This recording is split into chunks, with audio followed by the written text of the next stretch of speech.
ቲቶ በትምህርትና በኑሮ ላይ የሚያተኩር መጽሐፍ ነው። ትምህርት ለአኗኗር ነው የሚል ሐሳብ ነው ያለው። የተማረን ካልተማረ የሚለየው ብዙ ማወቁ ሳይሆን ጥቂት መኖሩ ነው መልእክቱ።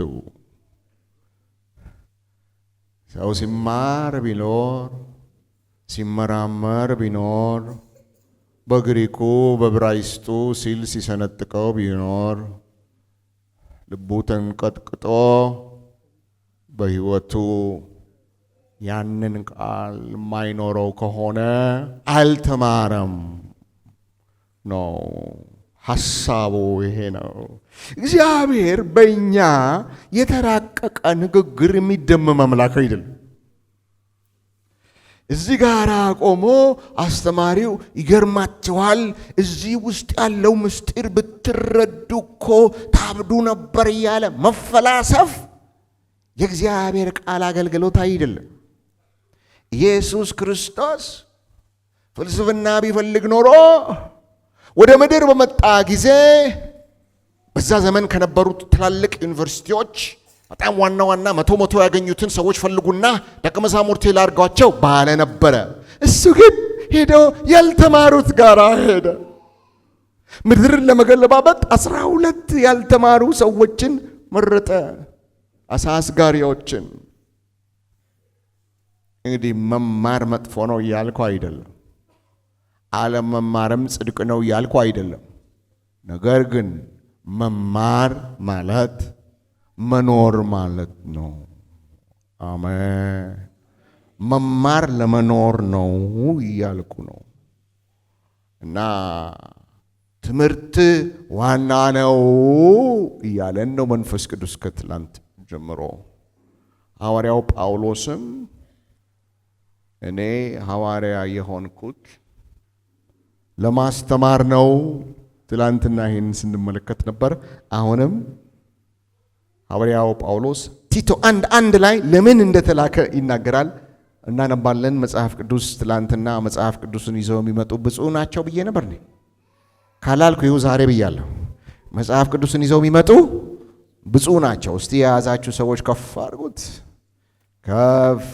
ይሄ የሚያኮራ የእግዚአብሔር ቃል ትላንት ምን አለን? የእግዚአብሔር ቃል ሁሉ ቅዱሳን መጽሐፍት ሁሉ ምን ያለባቸው ናቸው አለ? እግዚአብሔር መንፈስ ያለ። ይሄን እናውጀው ባካችሁ። አሁን ይኸውላችሁ ጌታ እየረዳን ነው። ጌታ ይባርካችሁ። ጮክ ብላችሁ ቅዱሳን መጽሐፍት በሙሉ በሉ የእግዚአብሔር መንፈስ ያለባቸው ናቸው በሉ ባካችሁ። አሜን። ለምን ሐዋርያ ሆንክ ስትሉት ቲቶ 1:1 የእግዚአብሔርን ምርጦች እምነትና ወደ እውነተኛ መንፈሳዊነት የሚመራውን የእውነት ዕውቀት ለማሳደግ ሐዋርያ የሆነ ጳውሎስ። አሜን። እናንተ ሽማግሌዎች አያችሁት ቃሉን? ለምን ሐዋርያ ሆንኩኝ አለ? ለሁለት ነገር። አንደኛ የእግዚአብሔርን ምርጦች እምነት ለማሳደግ አለ። ሁለተኛስ ዕውቀታቸውንም ለማሳደግ ነው ሐዋርያ የሆንኩት አለ። አሜን። ለማስተማር ማለት ለማስተማር እና ሐዋርያው ጳውሎስ አስተምሩ ይላቸዋል። ቲቶንም አስተምር፣ ምዕራፍ 2 ቁጥር 1 አንተ ግን ከትክክለኛው ትምህርት ጋር ተስማሚ የሆነውን አስተምር። አሜን። ምዕራፍ 2 ቁጥር 15 እንግዲህ ልታስተምር የሚገባህ እነዚህን ነው። ልታስተምር የሚገባህ እነዚህን ነው። በሙሉ ስልጣን ምከር፣ ገስጽ፣ ማንም አይናቅህ ብሎ ይናገራል። ይኔ ወገኖች እግዚአብሔር አምላክ መስሚያችንን ይክፈት። በሐዋርያው ዘንድ ማስተማር ዋና ነገር። ጥያቄው ሽማግሌዎች፣ አገልጋዮች በእኛ ዘንድ ማስተማር ዋና ነው ወይ ነው ጥያቄ። በዛሬቱ ቤተ ክርስቲያን፣ በሐዋሳ ቤተ ክርስቲያን፣ በቃለ ሕይወት ቤተ ክርስቲያን በዚህ ፑልፒት ላይ ትምህርት የከበረ ነው ወይ? ጥያቄው ሄደ። የእግዚአብሔር ቃል ትምህርት ይወደዳል ወይ? ሕዝበ እግዚአብሔር የእግዚአብሔርን ቃል መማር ትወዳለህ ወይ? አፒታይት አለ ሆይ? ረሃብ አለ ሆይ ለቅዱስ ቃሉ? የእግዚአብሔር ቃል ሲነገር ተግ ያለ መንፈስ አለ ሆይ? ጥጥት የሚያደርግ አውቃለሁ። ሌላውንማ አልጠይቅህም አልጠይቅህም። እንዲህ ሲሆን ትተጋለህ ሆይ አልልህም። አውቃለሁ መልሱን። እሱን ተወውና እኔ የተጠራሁበትን ልጠይቅ። ቃለ እግዚአብሔር ሲከፈት ትላንትና በነህምያ መጽሐፍ እንዳሳየሁት የሕጉ መጽሐፍ ሲከፈት ሕዝቡ ብድግ ብሎ ቆመ። ሪቫይቫል ትፈልጋለህ? የእግዚአብሔር ክብር ትፈልጋላችሁ? እስቲ መልስ ስጡኝ። የሚፈልግ ሰው ትፈልጋላችሁ? የሚቀድስ እሳት ትፈልጋላችሁ? የክርስቶስን መዓዛ ትፈልጋላችሁ? ሰማይ ሲወርድ ማየት ትፈልጋላችሁ? ሕጉ ሲከፈት ቁሙ። እንግዲያስ ቁሙ ማለት የግድ በግር ማለት አይደለም። ልባችሁ መንቀጥቀጥ ይጀምር። ልባችሁ ለእግዚአብሔር ቃል ክብር መስጠት ይጀምር።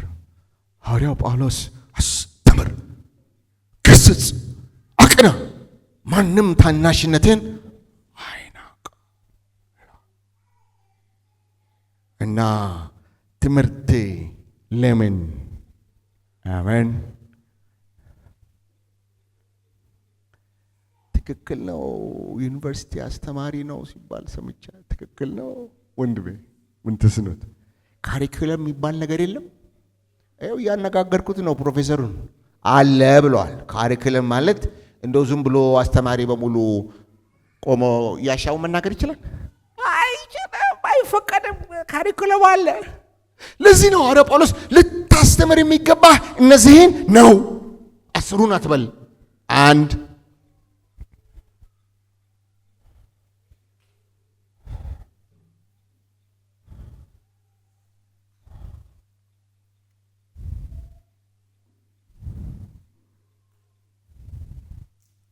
የትምህርቱ ዓላማ ወንድምን ተስኖት ኦብጀክቲቭ የለም። ምንድን ነው የሚባለው? ይሄ በየሳምንቱ እየተቆራረጠ የምታደርጉት ምንድን ነው የሚባለው? በፔዳጎጂ ሌሰን ፕላን የለም። ስለዚህ ኦብጀክቲቭ የለም። እንደው ዝም ብሎ በደግ ብሎ ያስተምራል። እየተስማማን እኮ ነው ከፕሮፌሰር ጋር እያወራው። ዝም ብሎ በደግ ብሎ አንዴ አይልም አስተማሪ። እግዚአብሔር ከእብደት ይፈውሰን። አሜን በሉ ባካችሁ። እና ሐዋርያው ጳውሎስ ለምን እንደሚያስተምር ይናገራል። የትምህርቱ ዓላማ ምንድን ነው?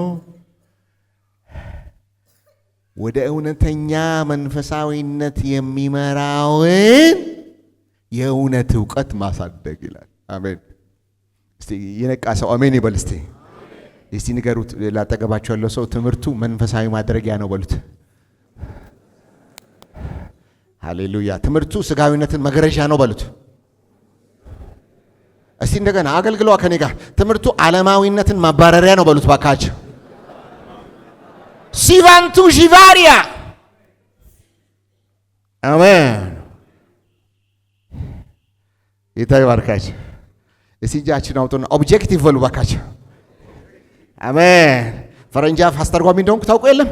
እስቲ አውጡና ኦብጀክቲቭ በሉ እስቲ ባካችሁ። ዓላማ በሉ እስቲ። ትምህርቱ ምን አለው? ዓላማ አለው። ዓላማው ምንድነው? እውነተኛ መንፈሳዊነትን ማጎልበት፣ ማሳደግ። ስለዚህ እውነተኛ ትምህርት የተማረ ሰው መንፈሳዊ የሆነ ይመጣል ማለት።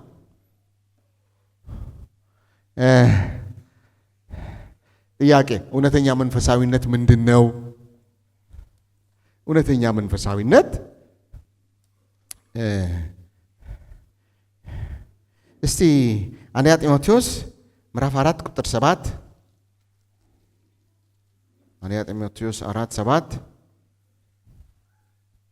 ስለ መንፈሳዊነት እግዚአብሔርን ከማያከብር ርባና ቢስና አፈ ታሪክ ከአሮጊቶች ተረታ ተረት ራቅ፣ ይልቁንም ለእውነተኛ መንፈሳዊነት ራስህን አሰልጥን። እሺ የእናንተ ትርጉም እናንተ የጌታ ባሪያዎች ሚለው እውነተኛ መንፈሳዊነት ላይ ሚለው ምንድን ነው ሚለው? ንገሩኝ። እናንተን ነው የምጠብቀው። እውነተኛ መንፈሳዊነትን ራስህን አሰልጥን ሲል ምን አሰልጥን ነው ሚለው? በሉኝኛ። ለካ እውነተኛ መንፈሳዊነት እግዚአብሔርን መምሰል አላችሁ። እውነተኛ መንፈሳዊነት ምንድን ነው? እግዚአብሔርን መምሰል ነው አይደለም? እግዚአብሔር ማንን ነው የሚመስለው? ልጁ ኢየሱስን ነው የሚመስለው። ስለዚህ እውነተኛ መንፈሳዊነት ምን ማለት ነው? ኢየሱስ ክርስቶስን መምሰል ነው። እግዚአብሔርን መምሰል ነው። የልጁን መልክ መምሰል ነው። አንደኛ ዮሐንስ ምዕራፍ 2 ቁጥር 5 ኢየሱስ ክርስቶስን የምንመስለው እንዴት ነው? አንደኛ ዮሐንስ ምዕራፍ 5 ከቁጥር 5 ማለት ነገር ግን ማንም ቃሉን ቢጠብቅ በእውነትም የእግዚአብሔር ፍቅር በእርሱ ፍጹም ይሆናል። በእርሱ ፍጹም ይሆናል። በእርሱ መሆናችንን የምናውቀው በዚህ ነው፣ ማንም በእርሱ እኖራለሁ የሚል ኢየሱስ እንደተመላለሰ ሊመላለስ ይገባዋል። ስለዚህ እውነተኛ መንፈሳዊነት ምንድን ነው? ኢየሱስ እንደተመላለሰ መመላለስ ማለት ነው። ኢየሱስን የሚመስል ሕይወት ማለት ነው። ይሄ ምን ይመስላል? ኢየሱስ ለእግዚአብሔር ደስታ እንደኖረ እኛም ለእግዚአብሔር ደስታ እንድንኖር። እውነተኛ መንፈሳዊነት እንግዲያው ምንድን ነው? እግዚአብሔርን ደስ የሚያሰኝ አኗኗር ነው። አሜን አሜን። እውነተኛ መንፈሳዊነት ምንድን ነው? እግዚአብሔርን ደስ የሚያሰኝ አኗኗር ነው። አኗኗር ነው።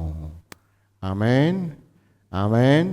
እስቲ ስበኩልኝ። አጠገባቸው ያለውን ሰው ሙቀቱም ሸለብ ያደረገው ይታየኛል። እኔ እስቲ አጠገባችሁን ሰው ነቅነቅ አድርጉትና መንፈሳዊነት እኮ እየተነገረ ነው፣ አኗኗር ነው ተባለ በሉት።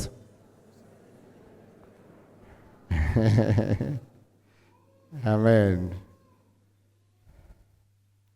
እና እንደ እግዚአብሔር ቃል መኖር ነው መንፈሳዊ መሆን ማለት። በመልካም ስራ የሚገለጥ አኗኗር ነው መንፈሳዊ ማለት። በምድር ላይ በሰማይ ባህል መኖር ማለት ነው መንፈሳዊነት። ማስረጃ ላምጣ በቶሎ ብዬ። የምን ማስረጃ? መንፈሳዊነት መልካም አኗኗር ነው ለሚለው 3 ማስረጃዎች ሰጥቻችሁ ከዛ ኳየሮችን እንጠራለን። አንደኛ ቲቶ ሐዋርያው ጳውሎስ የሰጠው ትእዛዝ ምን አይነት ትእዛዝ ነበረ? ሽማግሌዎች ሹምልኝ አለ። ስለዚህ አንደኛው የሽማግሌ መስፈርቶች ምንድን ናቸው? ጋሼ ማነው ስሞት? ሚልኪያስ። ጋሼ ሚልኪያስ በእግዚአብሔር ቤት ሽማግሌ ሆኖ መመረጥ ያለበት ስጋዊ ነው ወይስ መንፈሳዊ? ጋሼ ሚልኪያስ ስጋዊ ነው ወይስ መንፈሳዊ? እግዚአብሔር ከሰማይ ስጋዊያኖችን መርጣችሁ ሽማግሌ አድርጉልኝ ሊል ይችላል። ስለዚህ መስፈርቱ የመንፈሳዊነት መስፈርት ነው ማለት ነው። የሽምግልና መስፈርት እንስማማለን ወይ? እሺ፣ ስለዚህ እናንብባ። ምዕራፍ 1 ቲቶ ከ6 ጀምሮ ማንን ምረጥልኝ አለው። እሱን እናነባለን ከቁጥር 5 ጀምሮ። አንተን በቀርጤስ የተውሁና ገና ያልተስተካከለውን ነገር እንድታስተካክል ባዘዝኩ መሰረት በየከተማው ሽማግሌዎችን እንድትሾም ነው። ቁጥር 6 ሽማግሌ መመረጥ ያለበት ነቀፋ የሌለበት የአንዲት ሚስት ባል፣ የሚስቶች ባል ሳይሆን የአንዲት ሚስት ባል። ጉድ ነው ነገሩ፣ ስለ ኑሮ ነው። ልጆቹን አማኞችና በመዳራት ወይም ባለመታዘዝ ስማቸው የማይነሳ ልጆቹን ደሞ ይህና አመፀኞች፣ ሌቦች፣ ማጅራት መቺዎች እንዳይሆኑ ልጆቹን ይላል። መንፈሳዊ ሰው ቤቱን ልጆቹን እግዚአብሔርን አክባሪ አድርጎ የሚያሳድግ ነው። ቼክ ዛት እሱን ኤጲስቆጶስ የእግዚአብሔርን ሥራ ባለአደራ እንደመሆኑ የማይነቀፍ ሌባ ነው፣ ጉቦኛ ነው። ኧረ እንደው አንድ ሁለትም ይላል። አንድ ሁለት ታውቃላችሁ? የማይባል የማይነቀፍ ይኸውም ትምክህተኛ፣ ግልፍተኛ፣ ሰካራም እናንተ ሰካራ ይላል ቅዱስ ቃል። ያልሆነ ግልፍተኛ ያልሆነ አንዳንድ ሰው ትንሽ ቁጣ አለችብኝ ይላል። ቁጣው ግን ዝሆን ነው የሚያክለው፣ ትንሽ አይደለችም። እሳቸው በር ሲያንኳኩ እንኳን ሰው ይቅርና ውሻና ድመት ራሳቸው መሸሽ ይጀምራሉ። ሚስት ወደ ጓዳ፣ ልጆች ወደ ጓዳ፣ ውሻና ድመት። ጥቂት ቁጣ አለችብኝ ይላል። ግልፍተኛ፣ ሰካራ፣ ጫቅጫቃ። ውይ ከጫቅጫቃ ሽማግሌ እግዚአብሔር ይጠብቃችሁ። ሁሌ ተገቢ ባልሆነ መንገድ ለጥቅም የማይሮጥ ጉበኛ ያልሆነ። ዛሬ ጊዜ ጉቦ እኮ ጉቦ መባል ቀረ። ቢዝነስ ነው የሚባለው እኮ። ምን ዝም ብላችሁ ታዩኛላችሁ? ጥሩ ስራ ገባ ወንድም ባየለ። ምን አገኘህ? ቢዝነስ ያለባት ገባ። ሌብነት ያለበት ነው እኮ የገባው። ጴንጤ ነው ደግሞ። እንዲህ ከሆነ ሽማግሌ ሊሆን አይገባም። ለምን? መንፈሳዊ አይደለም። መንፈሳዊ አይደለም። መንፈሳዊ ኑሮ ነው፣ አኗኗር ነው ይላል እግዚአብሔር። ከዚህ ይልቅ እንግዳ ተቀባይ መንፈሳዊ ሰው፣ እንግዳ ተቀባይ፣ በጎ የሆነውን ነገር የሚወድ፣ ራሱን የሚገዛ፣ ቅን፣ ቅዱስና ጠንቃቃ ሊሆን ይገባዋል። ይህ ነው መንፈሳዊ ሰው ይላል። ሌሎችን ትክክል በሆነው ትምህርት እንዲያበረታታ፣ ይህንኑ ትምህርት የሚቃወሙትን ይወቅሰን፣ እንደተማረው በታመነ ቃል የሚጸና መሆን አለ። በተማረው መሰረት ጸንቶ የሚኖር ሰው እሱ ነው መንፈሳዊ።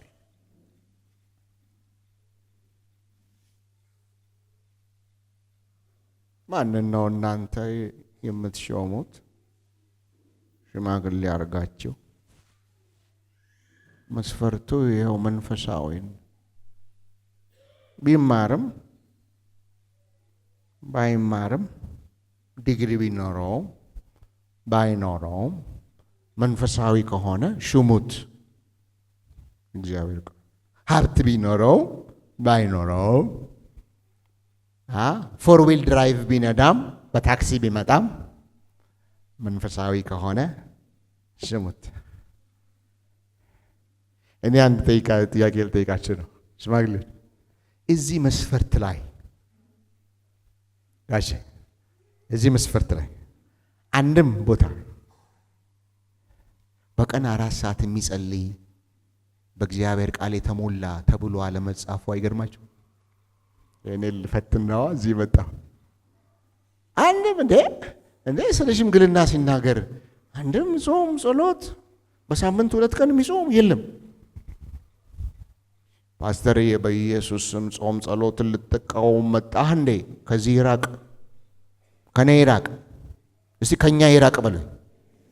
ጾም ጸሎት ያስፈልጋል፣ እግዚአብሔር ቃል ያስፈልጋል። ግን መልሼ ልጠይቃቸው፣ በእግዚአብሔር ቃል የተሞላ ጉቦኛ ገጥማችሁ አያውቅም? አሎ አያውቅም? አፉን ሲከፍት ዘፍጥረት፣ ዘጸአት፣ ዘራእይ የሚል ግን ሌባ ዘማዊ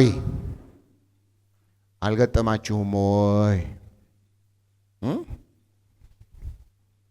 ማለት የታወቀ ነው ብላችሁ በቤተ ክርስቲያን ትልቅ ስፍራ ሰጥታችሁት እግዚአብሔር ቃል እንደዚህ ይላል ተብሎ በዜና በሌብነት ታሰረ ሲባል አልገጠማችሁ?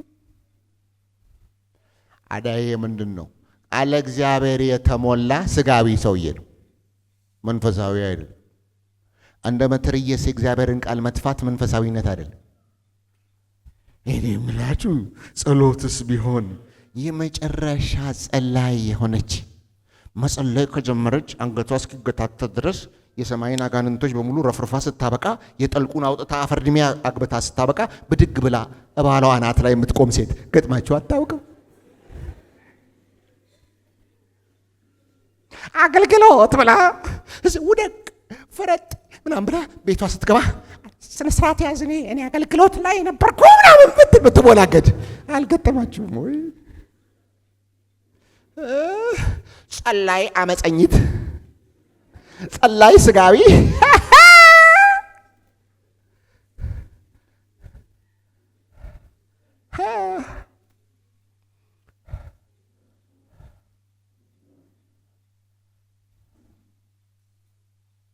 ቤተ ክርስቲያንን የሚያምሱ የሉም። በእግዚአብሔር ቃል የተሞሉ ለስልጣን የማይገዙ የሉም ወይ? ስለዚህ መንፈሳዊነት እግዚአብሔርን ቃል መጥፋት ሳይሆን እግዚአብሔርን ቃል መኖር ነው።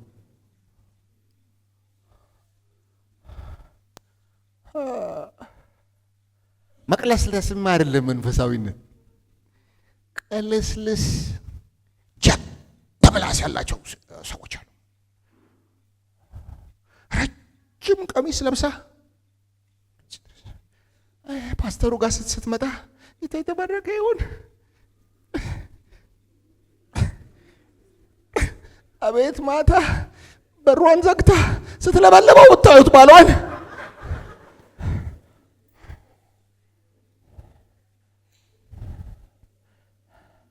እንዴት ነህ ሲባል በጌታ ቸርነት ለእግዚአብሔር ማታ ሌላ ርኩሰት ቤት የሚገኝ መጥመልመል አይደለም መንፈሳዊነት። ቀስ ብሎ መናገርም አይደለም መንፈሳዊነት። ለእግዚአብሔር ቃል መገዛት ነው መንፈሳዊ። ራሱ ጋር አንድ ፓስተርዬ ጸሎትስ፣ አረ ጸሎትማ ፓስተርዬ የእግዚአብሔር ቃልና ጸሎትማ ምን እንደሆኑ ልንገራቸው። እግዚአብሔርን እንድንመስል አቅም የሚሰጡን፣ ኃጢአታችንን የሚገርዙልን፣ ልባችንን እንድንንቀጠቀጥ ጸጋ የሚሰጡን ጸጋ መቀበያዎች ናቸው። አሜን። መንፈሳዊ ማድረጊያዎች ናቸው። አሜን። ንገሩልኝ፣ እየሰማህ ነው ወይ ብላችሁ መንፈሳዊ ማድረጊያዎች ናቸው ተባለ። ዕብራውያን 4:16 እንግዲህ ምሕረትን እንድንቀበልና በሚያስፈልገን ጊዜ የሚረዳንን ጸጋ እንድናገኝ ወደ ጸጋው ዙፋን በእምነት እንቅረብ። ምን እንድናገኝ? የሚረዳ ጸጋ። ምን ለመሆን? መንፈሳዊ ለመሆን። አሜን አሜን። ቃልስ እግዚአብሔር ቃል መዝሙር 119:9 ጎልማሳ መንገዱን እንዴት ያነጻል? በቃልህ መሰረት በመኖር ነው። አሜን። ዮሐንስ 17:17 ቃልህ እውነት ነው፣ በቃልህ ቀድሳቸው። ለካ እግዚአብሔር ቃል የሚቀድስ ሚያጥ አስተሳሰብን ኑሮን የሚገርዝ ነው። 20:32 የሐዋርያት ሥራ 20:32 አሁንም ሊያንጻችሁ ለሚችለው ለጸጋው ቃል አደራ ሰጣችኋለሁ። አሜን። የጸጋው ቃል ምን ያደርጋል? ያንጻል። ስለዚህ መንፈሳዊነት ኑሮ ነው። አንደኛው ማስረጃ ነገርኳችሁ፣ በሽምግልና መስፈርት ውስጥ አሳየኋችሁ። ሁለተኛው ማስረጃ በካሪኩለም ውስጥ ይሄን አስተምር አለው እኮ ቲቶ ላይ ይሄን አስተምር። ምንድነው አስተምር ያለው? ቶሎ በወፍ በረር፣ ከሰዓት በኋላ ገባበታለሁ ትንሽ። በወፍ በረር ምዕራፍ 2 ቁጥር 1 እስከ 10 ጀምሮ ትምህርቱ ካሪኩለሙ ምን አይነት ይሆን? መንፈሳዊነትን ነው የሚያሳየው። ለምን እኔ የመጣሁት መንፈሳዊነት ለማሳደግ ነው ይላል። መንፈሳዊነት የሚያሳድገው ትምህርት ደግሞ ይሄ ነው ብሎ ካሪኩለሙን ይነግረናል። ቁጥር 2 እንዲህ አስተምር አረጋውያን። ጋሼ ትምህርቱ ለካ ለአረጋዊ ሌላ ነው፣ ለአሮጊት ሌላ ነው፣ ለወጣት ሴት ሌላ ነው። እስቲ እንመልከተው። አረጋውያን ጭምቶች። ሽማግሌ ሲንቀዠቀዥ እኮ ደስ አይልም። ጭምት እንዲሆን የተከበሩ ራሳቸውን የሚገዙ በእምነት በፍቅርና በትዕግስት ጤናማነት ያላቸው እንዲሆኑ ምከሯቸው። አሮጊቶች ባኗኗራቸው የተከበሩ በጎ የሆነውን የሚያስተምሩ እንጂ ስሙ የሰው ስም የሚያጠፉ እንዳይሆኑ። ኧረ መድኃኔዓለም የአሮጊት ችግር መቻጣው። የሰው ስም የሚያጠፉ እንዳይሆኑ ወይም በወይን ጠጅ ሱስ የተጠመዱ እንዳይሆኑ አስተምራቸው። መንፈሳዊነትን ይኸው እያነበብኩላችሁ ነው። እንዲህ ከሆኑ የተማረች አሮጊት ቁጥር 4 ወጣት ሴቶችን ትምህርት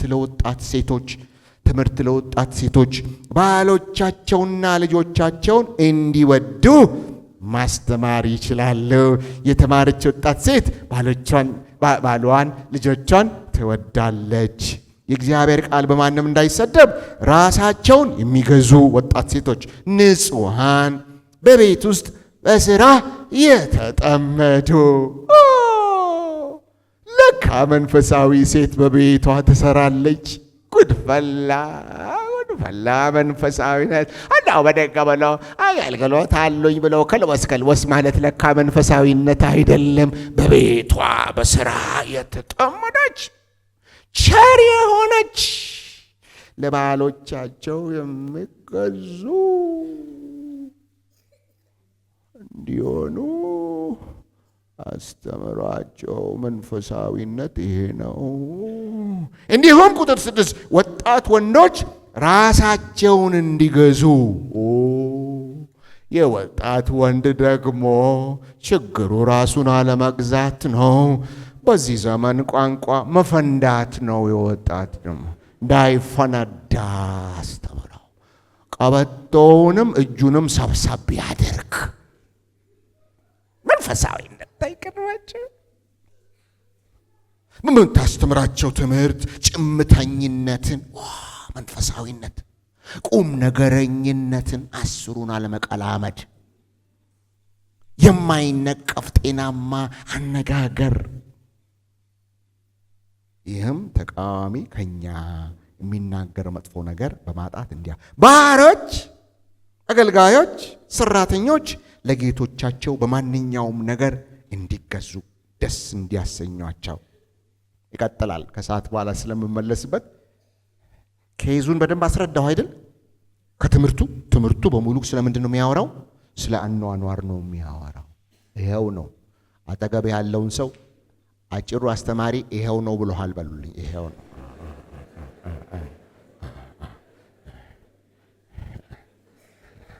ጌታ ይባረካ። እስቲ ጮክ ብላችሁ ይሄው ነው በሉ ባካችሁ። እስቲ ተቀብያለሁ ይሄው ነው በሉ ባካችሁ። እስቲ ክብር ለእግዚአብሔር ይሁን ይሄው ነው በሉ ባካችሁ። ሶስተኛ ማስረጃ የሐዋርያው ጳውሎስ ትምህርት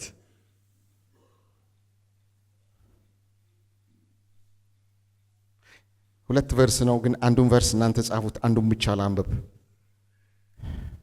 አንደኛ ተሰሎንቄ ምዕራፍ 4 ከ1 እስከ 2 ምን እያልን ነው? መንፈሳዊነት ኑሮ ነው እያልን ነው። አንደኛ ተሰሎንቄ ምዕራፍ 4 ከ1 እስከ 2 ሐዋርያ ጳውሎስ እንደዚህ ይላል። በቀረውስ ወንድሞች ሆይ እግዚአብሔርን ደስ ለማሰኘት እንዴት መኖር እንደሚገባችሁ አስተምረናችኋል። አሜን አሜን። የእግዚአብሔር ሕዝብ አሜን። ምን አስተማርኩኝ አለ? እግዚአብሔርን ደስ ለማሰኘት እንዴት መኖር እንደሚገባችሁ አስተምረናቸዋል። ይህን ያስተምረን ኑሮ ነው ያስተምረናቸው። ምን አይነት ኑሮ? እግዚአብሔርን ደስ የሚያሰኝ ያስቀናል። ከዚህ በኋላ ያለው በተለይ አገልጋዮች ስለሆነ በእርግጥም እንደዚያው እየኖራችሁ ነው። ኳይር የእናንተ ፓስተር ተነስተው እግዚአብሔርን ደስ ማሰኘት እንዴት መኖር እንደሚገባችሁ አስተምራችኋለሁ። በእርግጥም እንደዛው እየኖራችሁ ነው። እሱም ያስቀናል፣ እናንተም ታስቀናላችሁ። የማይገኝ እድል፣ የከበረ አገልግሎት። እኔ ያገለገልኳችሁ እንደ ልባችሁ እንድትሆኑ አይደል። እኔ ያገለገልኳችሁ ራስ ወዳድ እንድትሆኑ አይደል። እኔ ያገለገልኳችሁ መሬት እንድትሸቱ አይደል። እግዚአብሔርን ደስ ለማሰኘት መንፈሳዊ እንድትሆኑ ኑሯችሁ ሁሉ መግባት ማውጣታችሁ፣ ስራችሁ፣ ትዳራችሁ፣ ጓዳችሁ፣ ትምህርታችሁ በዚህ ሁሉ እግዚአብሔር ደስ እንዲሰኝ አስተማርኳችሁ። አንተ እግዚአብሔር ቃል አገልጋዮች እግዚአብሔር እርዳችሁ። እናንተ አገልግሎት ህዝቡን መቀደስ፣ ህዝቡን እግዚአብሔርን ደስ የሚያሰኝ ኑሮ እንዲኖር ማሳየት ነው። እንደዚሁ እየኖራችሁ ነው። የቀናለው እኔ ባሪያ ጳውሎስ ልክ እንዳስተማርኳችሁ እየኖራችሁ ነው ይላቸዋል። እየኖራችሁ ነው። እኔ በሆን ኖሮ አላውቅም። ይሄን ካልኩ በኋላ ፓስተር ይሄን ካለ አሁን ደግሞ ጠለቅ ወዳለው ወደ ጌታ ሐሳብ ይዣችሁ ልግባ ሊሆን ምን እንደሚጠልቅ እስቲ እንየው። በእርግጥም እንደዚያው እየኖራችሁ ነው። ስለሆነም በጌታ በኢየሱስ የምንለምናችሁና የምንመክራችሁ ከዚህ በበለጠ ሁኔታ በዚሁ እንድትገፉበት ነው። ሌላ ትምህርት የለኝም። አሜን አሜን። የእግዚአብሔር ሕዝብ አሜን። ሶስተኛ ማስረጃ ሰጠዋችሁ የሐዋርያው ጳውሎስ ትምህርት ብዬ። እናንተ ሁለተኛ ጢሞቴዎስ 3 ከ15 ከ16 ያለውን አንብቡ። የመጨረሻው ማስረጃ የኢየሱስ ትምህርት ማቴዎስ 5:16 ማቴዎስ 5:16 መልካሙ ስራችሁን አይተው አሜን ምናችሁን አይተው በሰማይ ያለውን አባታችሁን እንዲያከብሩ ብርሃናችሁ እንዲሁ በሰው ፊት ያብራ። ብርሃናችሁ ስራችሁ ነው፣ መልካም ስራችሁ ነው። አሜን።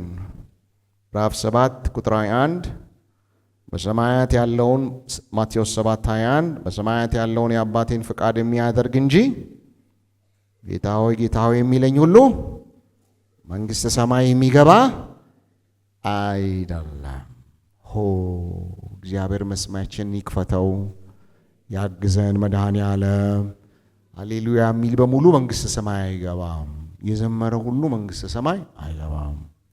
የቤተ ክርስቲያን መዝገብ የሚያውቀው በሙሉ መንግሥተ ሰማይ አይገባም።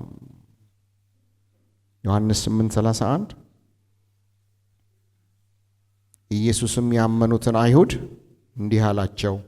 አምነዋል እኮ እንዲህ አላቸው፣ በትምህርቴ ብትጸኑ በትምህርቴ ብትኖሩ አይደል እናንተ በእውነት ደቀ መዛሙርቴ ናችሁ። በትምህርቴ ብትኖሩ እናንተ በእውነት ደቀ መዛሙርቴ ናችሁ፣ እውነትንም ታውቃላችሁ።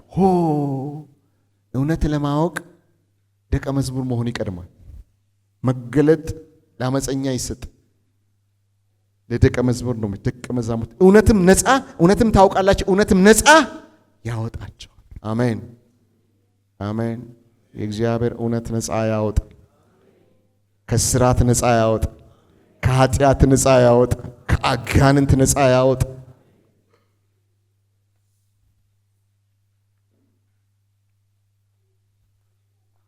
ኤፌሶን 5 አንብበን እንጨርሳለን። ኤፌሶን 5 ከ8 ጀምሮ ከ8 እስከ 10 ቀድሞ ጨለማ ነበራችሁ። ቀድሞ ነው፣ አሁን አይደለም። ጨለማ ነበር፣ አሁን ግን በጌታ ብርሃን ናችሁ። አሜን አሜን። እስቲ እናውጅ ይህን ቃል። ቀድሞ እንበል እስቲ እኔ ወገኖች፣ እስቲ እንደገና በርቱና፣ ቀድሞ ጨለማ ነበርኩ፣ አሁን ግን በጌታ ብርሃን ነኝ። አሜን። እንደ ብርሃን ልጆች ኑሩ። አሜን። ብርሃን ከሆንክ እንደ ብርሃን ልጅ ኑር። እንደ ብርሃን ልጆች ኑሩ። ይህን ጩኸት መንፈስ ቅዱስ ይጮኸዋል። እንደ ብርሃን ልጆች ኑሩ። የብርሃን ልጅ ምን ይታይበታል ይላል? በጎነት፣ ጽድቅ፣ እውነት። በጎነት፣ ጽድቅ፣ እውነት እንዲሁም ጌታን ደስ የሚያሰኘውን ፈልጎ። አንገቶቻችንን ዝቅ አድርገን ተመስገን እንበል ወገኖች። እንጸልይ በጌታ ፊት።